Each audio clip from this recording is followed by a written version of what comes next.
Hi everyone, we are back for our second potholder in the 2024 Potholders Galore Crochet Along. This single crochet potholder is another beginner friendly pattern that's designed to help us get comfortable crocheting in the round. Some of you may have made the magic potholder version of this, and the only difference is that we turn our work at the end of each round so that the seam stays straight and invisible along the side of our potholder. This makes a double thick potholder that you can use safely in your kitchen. You can find the free written pattern linked in the description box below. Let's get started.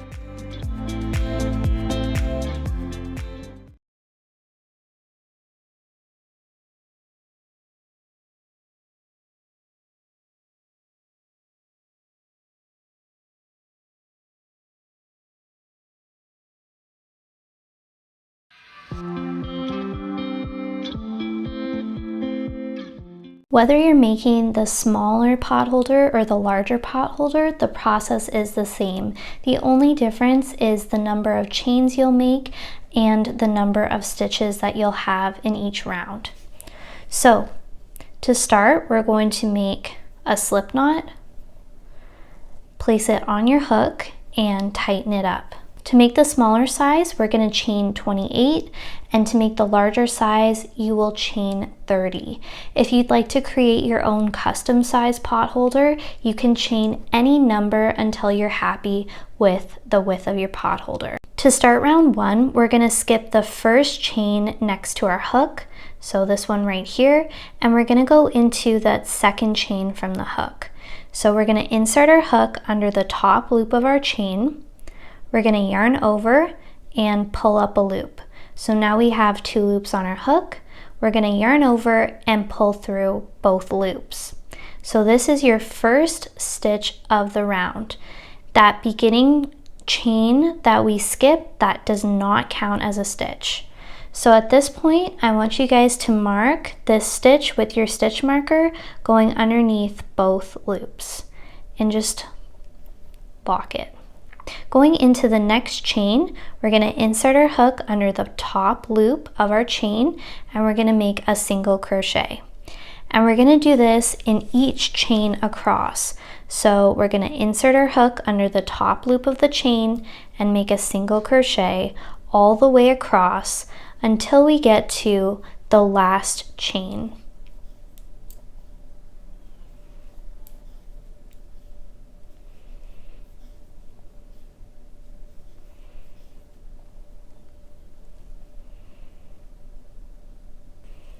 Okay guys, we have 1 chain left to work into. So in this chain, we're gonna make 2 single crochets.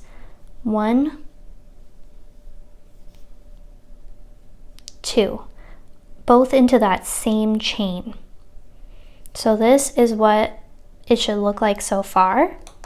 At this point, we're gonna rotate our work so that we're looking at the bottom of our chain. And we're gonna skip the last chain that we worked into with the 2 single crochets, and we're going to find the next chain. So right here, we're going to go underneath the bottom loop of our chain, insert our hook, and make a single crochet.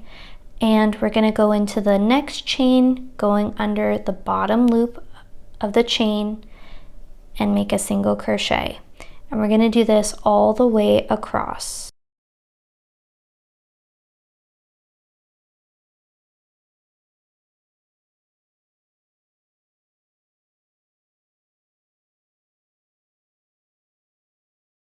Alright guys, we have 2 chains left to work into, so we're going to just go into the second last chain as normal and make our single crochet. And now this right here is our last chain here, and this is the beginning chain one that we skipped.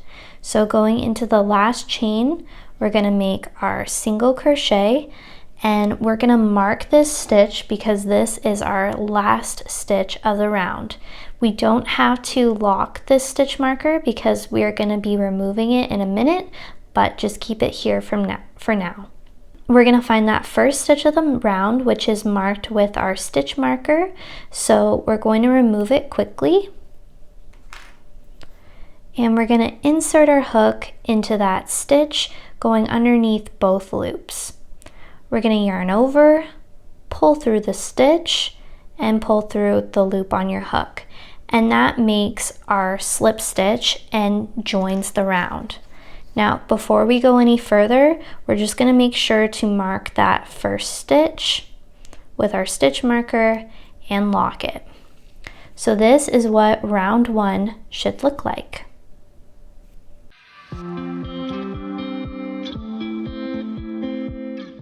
To start round 2, we're going to turn our work so that the back side of round 1 stitches are facing us.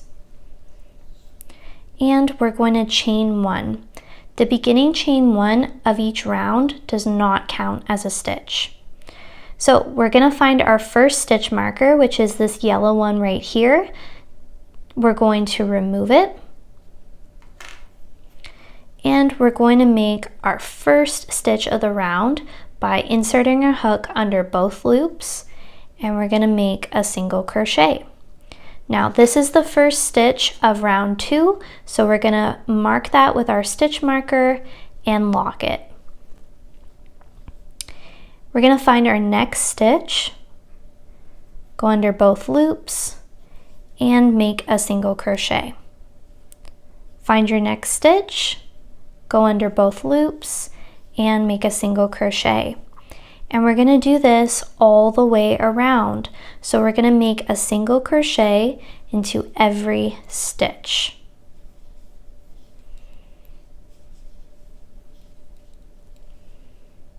Alright guys, so we're coming up along our corner.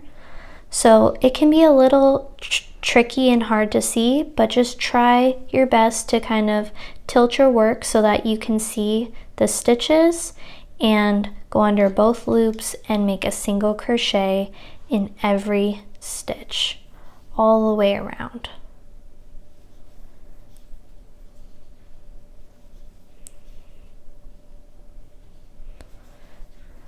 So we've passed our corner now, and now we're just working along the bottom of our potholder. Okay guys, we're at our last stitch of the round. This is marked with our stitch marker, so we're just going to remove it, and we're going to make our final single crochet into that stitch.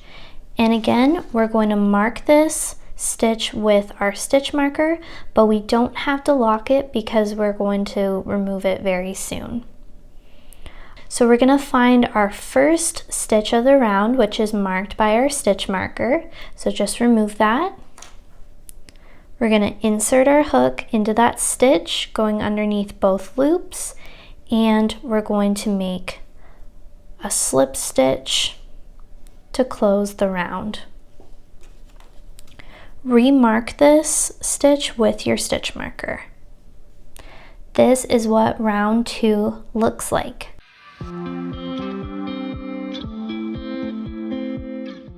To start round 3, we're going to turn our work. So now we can see that the back side of our stitches for round 2 are facing us.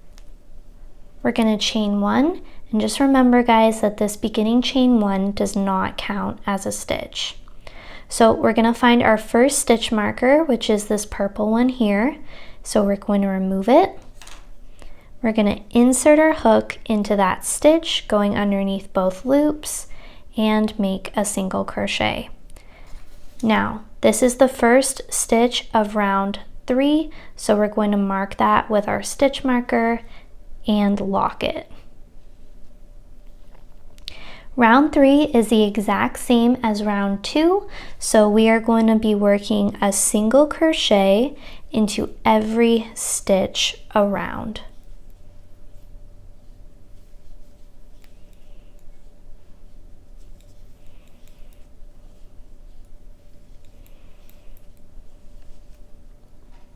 Okay guys, we're at the last stitch of round 3, so where the stitch marker is. So we're just going to remove our stitch marker. We're going to insert our hook into that stitch and make a single crochet. This is the last stitch of round 3, so we are going to mark that with our stitch marker, and you can just mark it loosely, you don't have to lock it. If you are making this potholder in a single color, then you are just going to make your slip stitch join as normal. But if you are making the striped version, then this is how we are going to change color. So we're going to do this in the slip stitch join. So we're going to find our first stitch marker right here, and we're going to insert our hook into that first stitch of the round under both loops. Now drop your current color, and you can leave a long enough tail and trim it, and pick up your next color and loop it over your finger. Pick it up with your hook and pull it through the stitch and the loop on your hook to complete the slip stitch.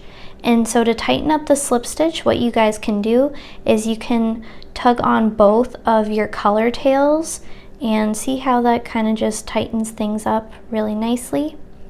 Don't forget to mark that first stitch of the round with your stitch marker. To make the color change a little bit more secure, what you can do is leave a long tail and make a slip knot.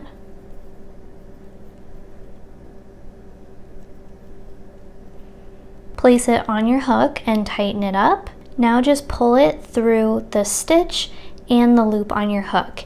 And again, guys, to kind of close up that slip stitch, just pull on your two color strands. This is what round 3 looks like. And as you guys can see, it is starting to kind of fold together and make a little pouch, which is exactly what we want.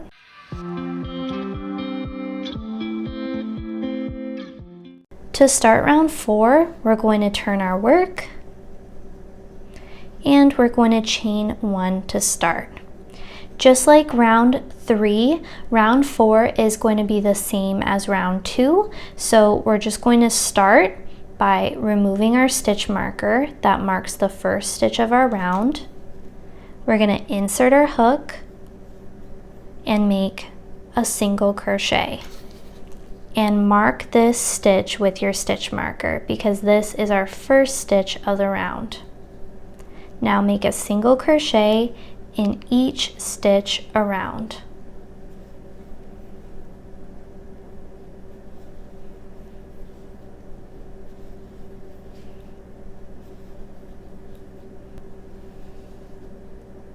We're at the end of round 4. We've just arrived at our last stitch marker. So we're going to remove it and make a single crochet into that last stitch. And we're going to remark this stitch with our stitch marker, but again, we don't have to close it. And we're going to find our first single crochet of the round right here. Remove your stitch marker. Insert your hook into that stitch and make a slip stitch to join the round. Now remark that first stitch with your stitch marker and lock it. This is what round 4 looks like.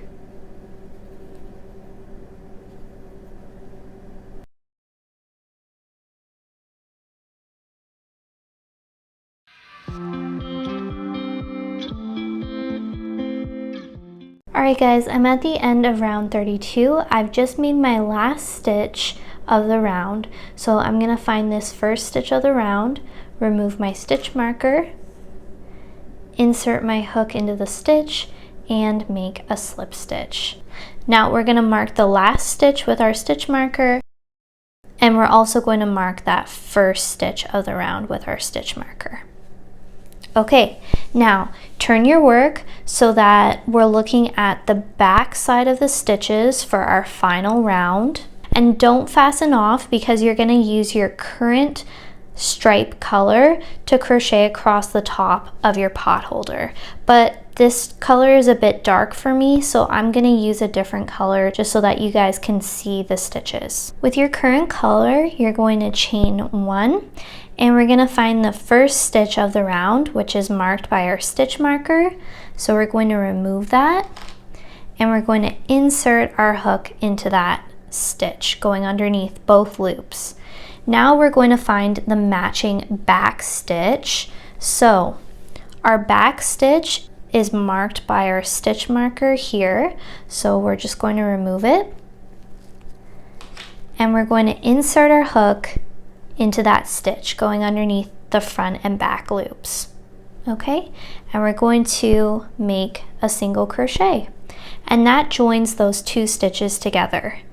Now we're going to find our next stitch in the front, so it's this one right here. We're going to go underneath both loops, and we're going to find our matching back stitch. So we just worked into this one, so this is our matching back stitch. Go under both loops as well and make a single crochet. And we're going to do this all the way across. So find your next front stitch, go under both loops, and find your matching back stitch and go under both loops and make a single crochet to join them.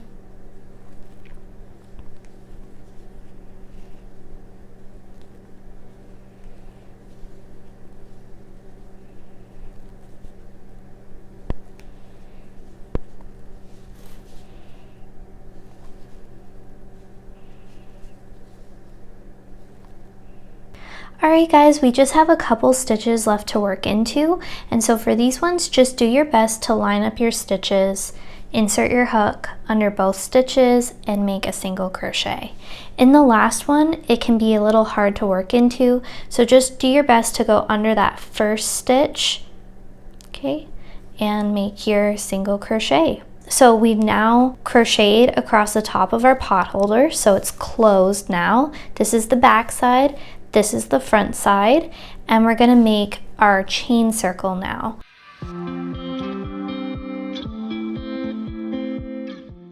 So chain 13, 1, 2, 3, 4, 5, 6, 7, 8, 9, 10, 11, 12, 13. Okay, now to close your chain circle, what we're going to do is we're going to find our last single crochet that we made, so it's right here. And do you guys see this front loop here of our single crochet? Here, I'll point it out to you here. Okay, we're going to go underneath this loop, and we're also going to go underneath this loop. This is the outer leg of our stitch. So we're going to insert our hook along the diagonal, go under both loops. So let's do that now. Go underneath the front loop, go underneath the leg of the stitch, okay? And we're gonna yarn over, pull through those loops, and you're also gonna pull through the loop on your hook. And that closes our chain circle. Now pull up on the loop on your hook and keep pulling to make a nice long tail, and when you're ready, trim it. Thread a yarn needle with your tail. So we're just going to go underneath that front loop of our stitch, kind of poke our yarn needle through the inside of our pot holder, okay, and pull that yarn through, and that just kind of closes up our chain circle really nicely. And now at this point we can make a knot with our needle, make a knot to secure it, and then weave our end through and trim it when you're ready. So that completes our pot holder. Thank you guys so much for watching. I've loved seeing your double crochet pot holders, so I can't wait to see your single crochet pot holders. I will see you guys next Wednesday, July 24th for pot holder number 3. If you have any questions, please leave them in the comments below and I'll do my best to answer them. I hope you have a wonderful day. Bye.